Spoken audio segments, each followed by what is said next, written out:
ถเต็มห่านรถเดี๋ยวสิให้แม่ค้าเพิ่นติดจักให้เบิ่งทุกคนรถสมาร์ทแคปเนาะตัวต่ำตัวนี้ได้ค่ะเท่าไหร่700,000ต้นๆเนาะ700,000ปลายต้นๆโอ้ยคันบ่ซื้อก็คือสิบ่ได้กินน้ำเนาะ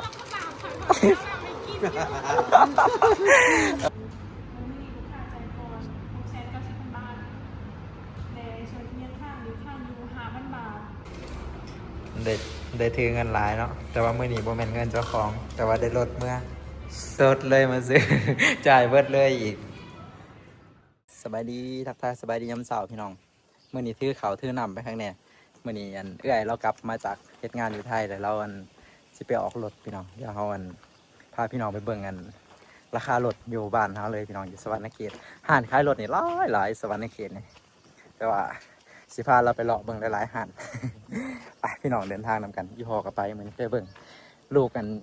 ป้าลูกลุงพี่น้องเลยญาติพี่น้องกันเงื่อนไกลๆกันคนละพังทางไปออกรถใหม่โมโหว่าสิได้ออกหรือบ่ไปเบิ่งซะก่อนคือก่อนสงกรานต์คือช่วงนี้รถกะจากแพงในจักหน่อยเด้อพี่น้องเพราะว่ามันเป็นช่วงที่ว่าคนกลับบ้านหลายแล้วก็ช่วงที่ว่าเขาเจ้าต้องการรถไปเที่ยวสงกรานต์นะก็เลยราคารถนี่สิสูง น้ำมันก็แพงราคารถก็แพงเลยเดี๋ยวนี้ไปพี่น้องถ้าเราขึ้นมาก็เดินทางไปเบิ่งน้ำกันเฮ้คนสิออกรถใหม่มาแล้วพี่น้อง อ้ายกับเอื้อยไปเฮ็ดงานหลายปีแต่เนาะจนบ่เห็นกันบางเฮิงหั่นแหละจักว่าเฮิงสำใดประมาณจักปีแบบ4 ปีพอเราซื้อแล้วคันหนึ่งแต่ว่าบ่ถูกใจแล้วก็เลยขาย ไปเบิ่งกันใหม่อีกพี่น้องไก่สิฮอนในเมืองนะทุกคนเดี๋ยว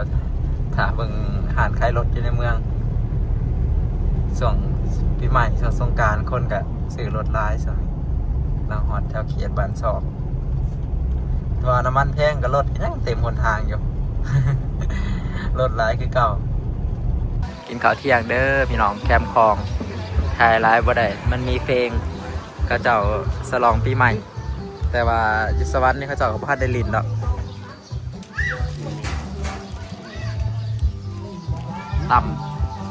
ตำหมักใหม่ผลไม้มาหอดเมืองสวรรค์แล้วทุกคนได้ไปมาเลาะซื้อรถรอร้านห่านแล้วได้พี่น้องแต่ยังไม่ได้ถ่ายประมาณ4-5ห่านนี่แหละแต่ว่ายังบ่มีห่านถึงใจเพิ่นมาห่านนี่เพิ่นเบิ่งเฮิงเติบโมโหสิได้หรือบ่เด้อมื้อนี้ไปเบิ่งกัน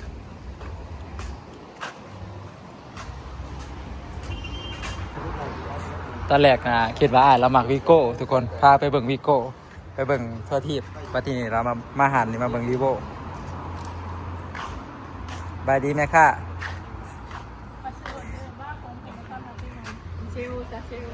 เซลเนาะ ตอนนี้ปี16มันบ่ปี15ราคา600,000ปลายตัวนี้600,000ปลายชดใจผ่อนได้เด้อตัวนี้รถสมาร์ทแคปเนาะตัวต่ำตัวนี้ได้ค่ะเท่าไหร่700,000ต้นๆเนาะ700,000ปลายต้นๆนะพี่น้องเลยเงินจำนวนหลายต้องได้เลาะต้องได้เบิ่งคักๆนะ ในการตัดสินใจเพราะว่าเงินกับหลายแสนแต่อยู่600,000 700,000พอแล้วก็ต้องตัดสินใจหลายเนี่ย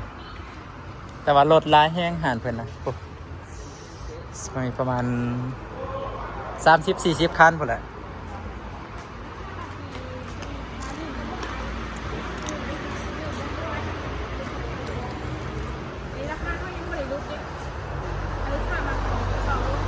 คือบอกว่าแบบคลายได้แบบสุดๆเลยบอกมาเถอะสมมุติเจ้าว่าแบบเจ้าว่าสมมุติเจ้าว่าราคาพอพังแล้วเขาชิมักไปเลยได้ตอนใดสมมติเจตอนนี้700,000ถวนบอกท่านนี้ประมาณ700,000ทุกคนปี16เนาะตัวเตี้ยปี16เบิ่งบ่เป็นเด้อทุกคนรถเบิ่งซอยกันตัวนี้ราคา700,000ถวนเป็นว่าปี2016ราคารถบ้านเฮาสิสูงเนี่ยจักหน่อยเด้อทุกคน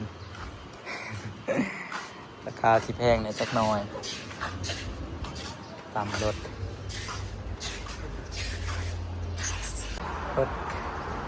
เต็มห่านรถเดี๋ยวสิให้แม่ค้าเพิ่นติดจักรให้เบิ่งทุกคนว่าเสียงจักรสิเป็นจังได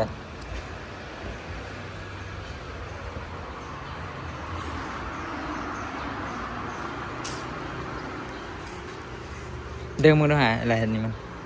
ดึงให้เบิ่งดูประมาณนี้ผู้ใดเบิ่งเป็นเนาะทุกคนมีห้อยเนาะ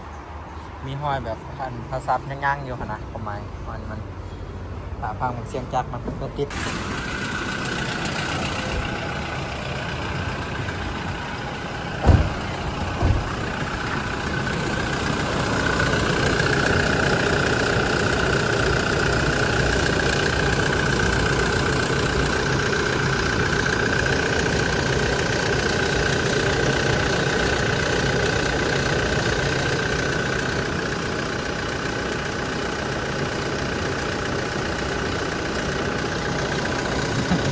ทุกคน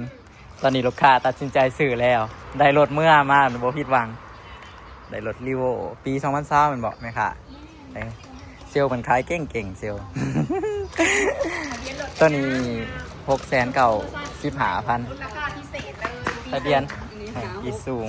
5644ปกติราคานี่บ่ได้แล้ว ปกติบ่ได้มันบอกแสดงว่านี่บ่ปกติ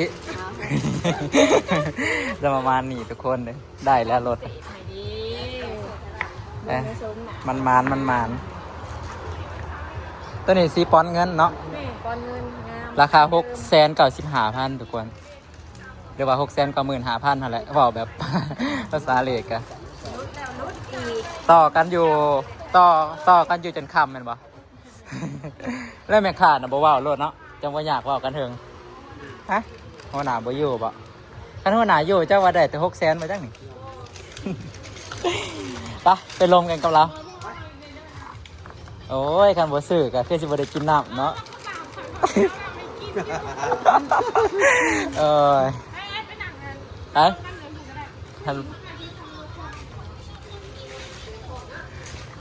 คนมาซื้อรถเนาะก็พร้อมเนี่ยแหละ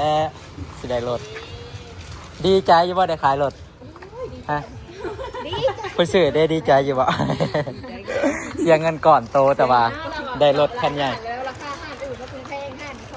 โมเมนต์ตอนแรกนะเขาคิดว่าเราอยากได้วิโก้ขอพาไปหาแต่หันวิโก้แล้วมาหันเจ้าโอเค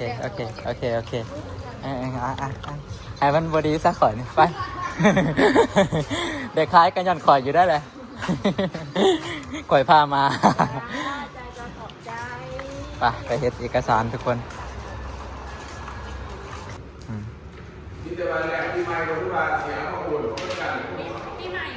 ฮะมือ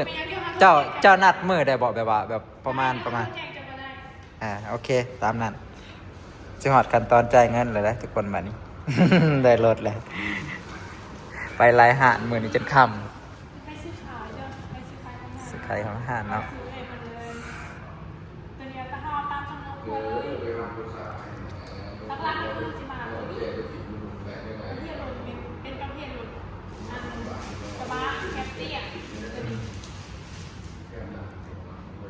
ยี่ห้อโตโยต้า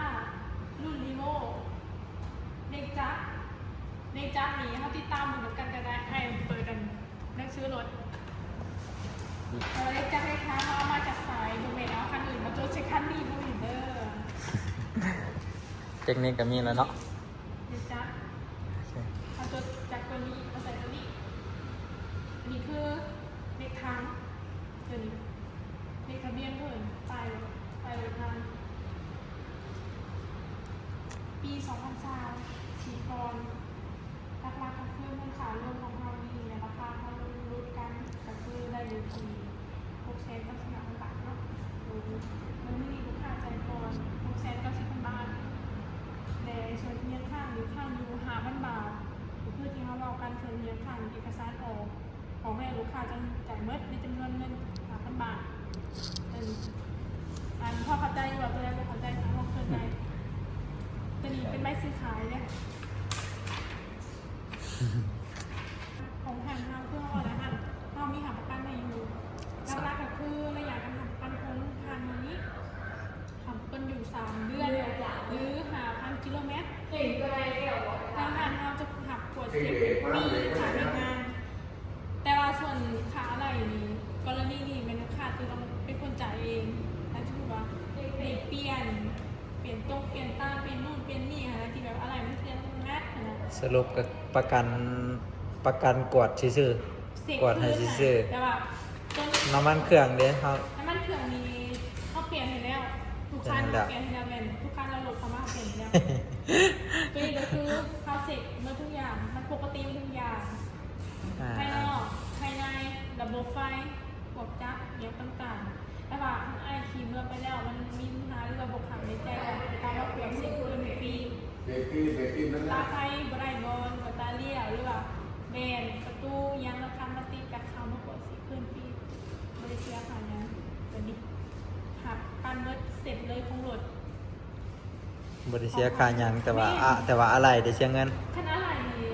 เราเปลี่ยนดอกเปลี่ยนนู่นเป็นนี่มันดังๆให้กับลูกค้าไม่ได้จ่ายเองเขาชวนอะไรแบบโนมี่เราเคสแบบนี้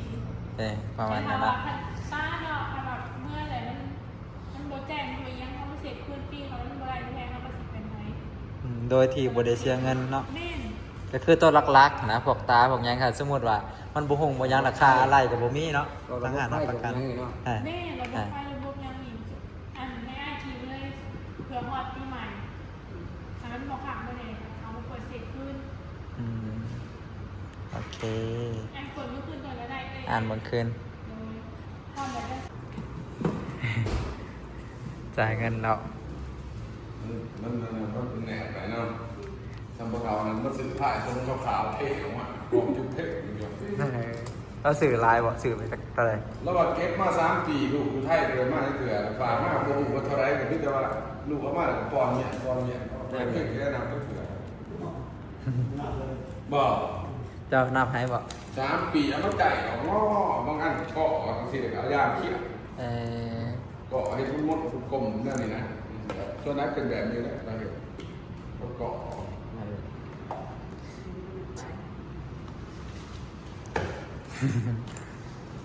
เนี่ยว่า10,000ด้วยเนี่ย แนบละหมื่น เก็บออกใส่กันเลยก่อนก็ออกใส่แล้วในกระดาษแกะใส่แล้วเลยมันจังแล้วไว้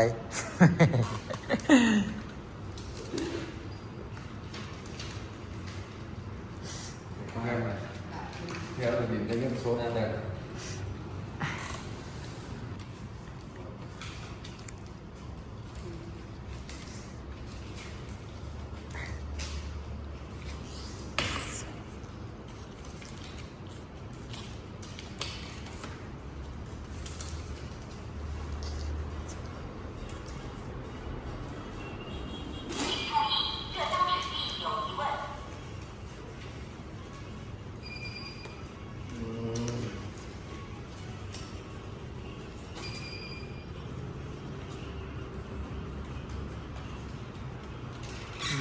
มันเมื่อยเราไปตักแนวนับกัน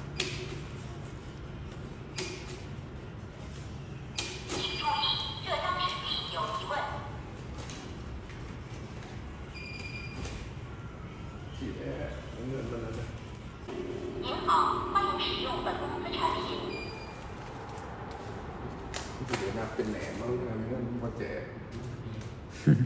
มันดึงบ่ได้เนาะงอ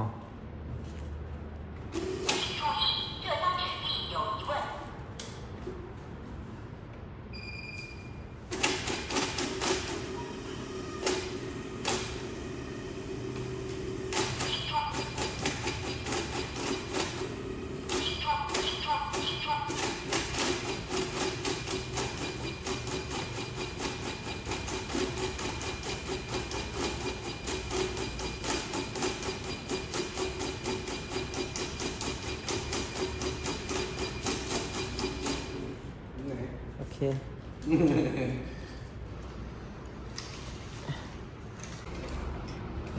ได้ถือเงินหลายเนาะแต่ว่ามื้อนี้บ่แม่นเงินเจ้าของ แต่ว่าได้ลดเมื่อ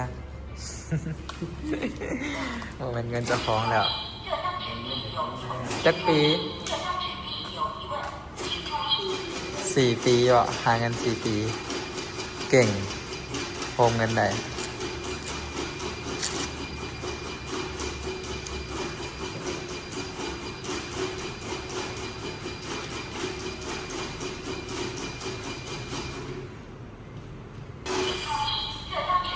ใช่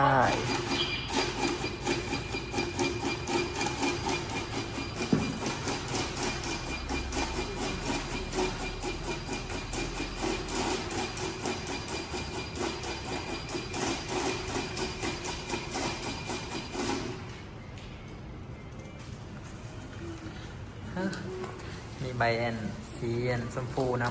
ำ ชมพูบ่สีบัวสีม่วงม่วงใบ500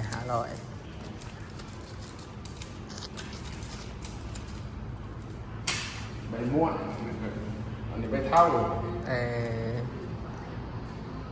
เดี๋ยวให้เรานับตัวนั้นก่อน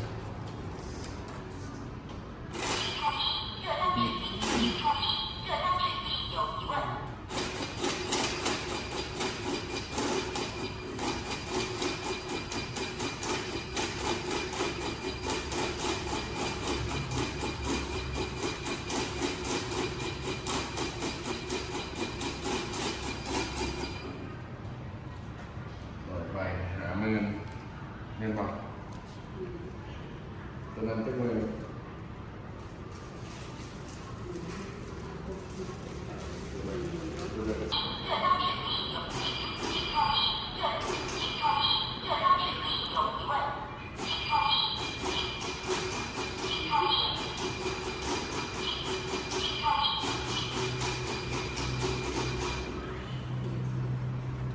โอเคครบเบิดมีปัญหา จ่ายสดเลยมาซื้อ จ่ายเบิดเลยอีกทั้งจ่ายสดทั้งจ่ายเบิดเลย 300,000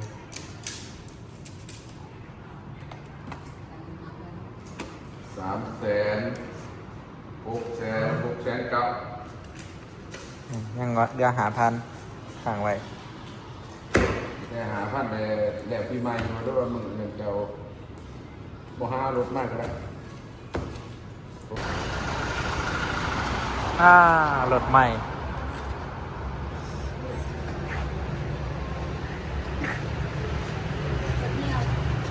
เนี่ยเรียกเข้าห้องน้ำได้ล่ะ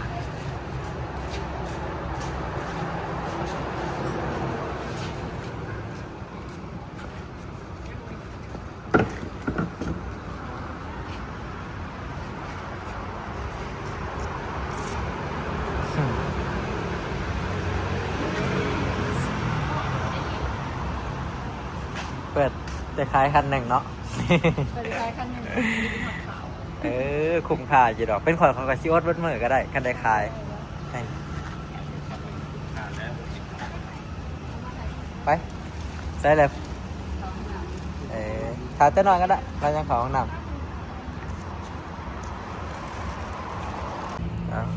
ลงออกรถใหม่ยิ้มแน่ยิ้มแน่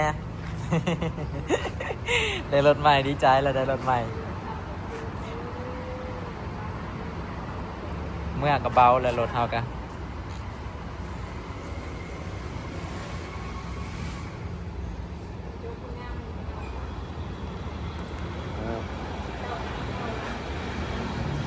งามย่ำดี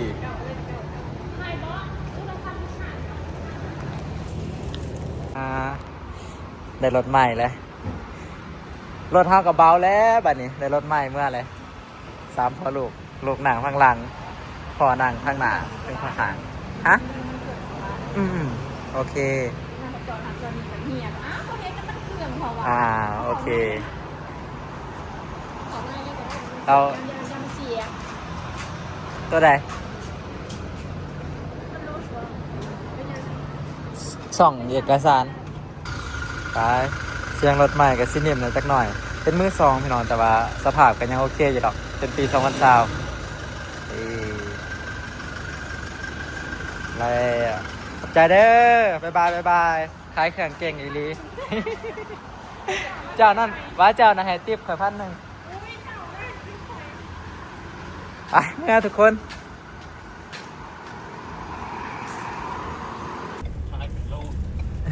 ขายเป็นนั่นนี่ เอาทายย่อยบ่ไปพี่น้องเอารถใหม่เมื่อบ้านมานี่ เอาเมื่อเฮ็ดสู่ควันปีใหม่เลยนะออกรถกันพอดีส่งปีใหม่โอ้รถแกถูกปินโอ้โหทุกสมองรถโอ้สภาพคือแบบเครื่องลายเลยเนาะแกโมเบิร์ตเนี่ย ลายยัง อันตรายอันตรายพี่น้องเอ้ยรถใหม่มาหอดเงินจนมืดคนสื่อก็แฮปปี้ได้รถใหม่ ได้รถแบบสเปคที่ว่าพอใจนะอยู่ในเกณฑ์ที่ว่าพอใจ มีคนมาเบิ่งเมื่ออื่นชิมีคนมาเบิ่งอยู่ปะจ๊ะ